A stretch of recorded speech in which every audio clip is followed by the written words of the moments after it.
అందరికీ నమస్కారం. నమస్కారం మాస్టర్స్. నాటి భారతీయ వైద్య రహస్యమే నాటు వైద్య విధానము అనేటువంటి దాని మీద ఒక వీడియో. అంటే అసలు నాటు వైద్యము అంటే ఏమిటి? నాటు అన్నదాన్ని ఒక బ్యాడ్ ఫిగర్‌గా చిత్రీకరించింది ఆధునిక వైద్యం. ఇక రెండోది నాటు అంటే ఒక రాగ విశేషము. నాటు అనేదానికి ఉకారం అనేటువంటి శబ్దం ఏంటంటే దిగి వచ్చినది అని అర్థం. ఒక రాగ విశేషము రోగముగా దిగి వచ్చిన వేళ దాన్ని సరిచేసేటువంటి వైద్య విధానం నాడుండేది.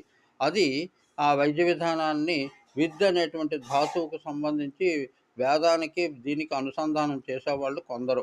అటువంటి వాళ్ళని పక్కన తొక్కేసి మధ్యలో హిపోక్రటిస్ అనేవాడిని తీసుకొచ్చి వాడి వైద్యాన్ని కూడా తొక్కి ఈ ఆధునిక వైద్య విధానం నాట్యం చేసుకుంటుంది. నాటు నాటు నాటు నాటు అని పాటొచ్చింది. దాని తాలూకు అర్థం ఏమిటో చెప్పండి. మరి అదే నాటు ఇక్కడ వర్తింపజేయాలా వద్దా?